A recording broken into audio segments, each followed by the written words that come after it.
Қайырлы күн оқушылар. Сонымен біз нұсқамызды талдауды жалғастырамыз. Яғни бүгін 13-ші сұрақ қалай қойылды екен? Эмигранттардың елге қайта оралу үрдісі дейді. Енді біз бұны білу үшін жалпы әлеуметтік география бөлімін еске түсіреміз. Әлеуметтік географияда жалпы елдің халқы табиғи өсім және механикалық өсім арқылы белгілі болады, не көбейіп отырады, не азайып отырады. Ал механикалық өсім дегеніміз не? Әрине табиғи өсуді білеміз, ол туу және өлім, жітім.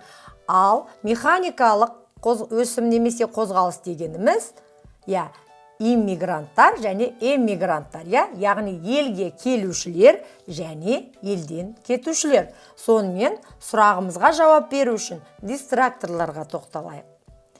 А. Репатриация. В. Иммиграция. С. Эмиграция. Және Д. Реэмиграция. Ал балалар, біз сіздермен иммиграция және эмиграция деген нұсқаларды жақсы білеміз. Сонымен иммиграция ол елге көшіп келу, эмиграция елден көшіп кету. Ал бізде екі вариант қалады. Репатриация дегеніміз не?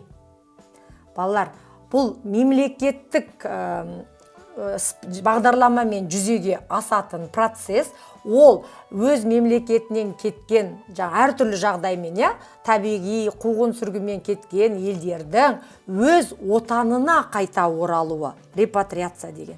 Ал реэмиграция дегеніміз эмигранттардың алғашқы отанына оралу екен, яғни алғашқы өзінің тұратын аймағына. Яғни бізге екі термин ғана таныс емес деп ойлаймын. Мен сол терминдерді сіздерге жазып берейін, Репатриация. Бұл не дедік? Өз отанына оралу, Және айттым, мемлекеттік бағдарлама арқылы. Екіншісі реэмиграция. Бұл дегеніміз не? Бұл эмигранттардың істеулігі алғашқы оралуы. Яғни алғашқы тұрғынына қайта оралуы деген сөз. Сонымен біздің сұрақтың жауабы реэмиграция екен. Сонымен түсінікті деп ойлаймын, бұл яғни механикалық қозғалыстың терминдері. Келесі 14-ші сұрағымызға тоқталайық. 14-ші сұрақта бізде мемлекеттің ішкі әкімшілік бөлінуін көрсететін карта дейді. Сонымен карта дегеніміз не еді?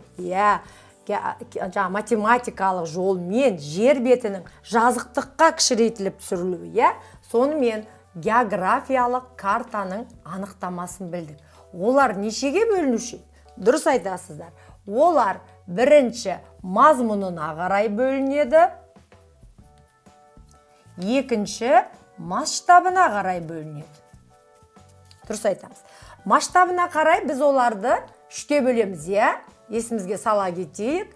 Ірі, ұсақ, орта масштаб, Ал енді мазмұнына қарай біздің сұрағымыздың жауабы осы мазмұнға келеді. Яғни мазмұнына қарай карталарды біз жалпы географиялық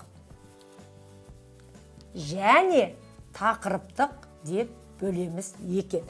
Яғни белгілі бір тақырыпты ғана түсіндіріп тұрса, ол тақырыптық карта. Ал жалпы географиялық карталарды біз физикалық карталар екен білеміз. Сонымен мен сұрақ дистракторларын оқиын. А. Табиғат зоналар картасы. Б. Саяси әкімшілік карта. С. Климат картасы.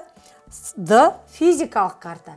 Яғни біз бұл карталардың қайсы тақырыптық, қайсы жалпы географиялық карта екенін ажырата аламыз. Сонымен сұрақ мемлекеттің ішкі әкімшілік бөлінуін көрсететін карта, ол әрине В варианты саяси әкімшілік карта. Бұл қандай картаға жатады екен?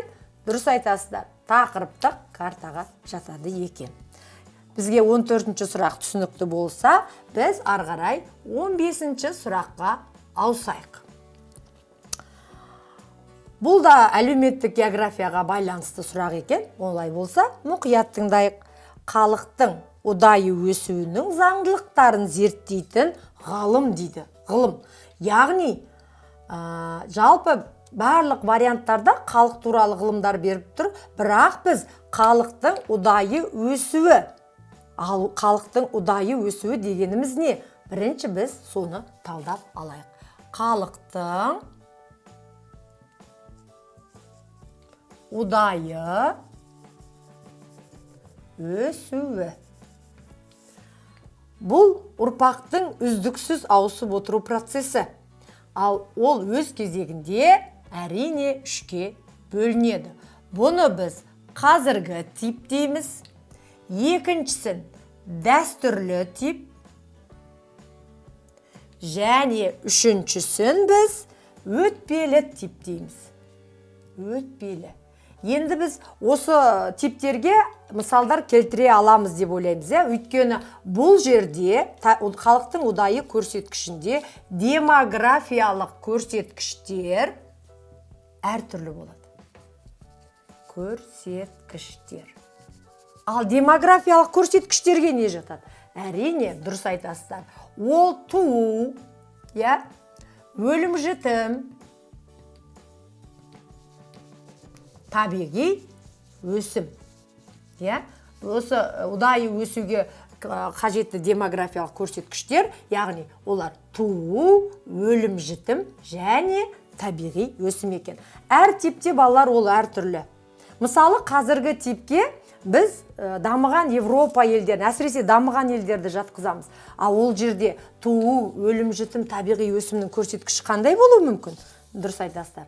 Ол жерде туу төмен, өлім жітім төмен, табиғи өсім төмен. Сондықтан Европа елдерінде, яғни қазіргі типке жататын ұлттың қартаю деген үлкен демографиялық проблема бар.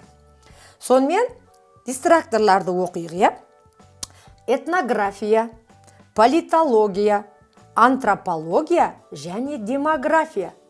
Сонымен біздің сұрақтың жауабын білу үшін бұлар қандай ғылым екенін біліп шығайық. Жалпы этнография деген, этнос деген ол тайпа деген нәрсені білдіреді, сөзді. Сонымен жаңа ру тайпаның қонысы, шығу тегін зерттейді екен.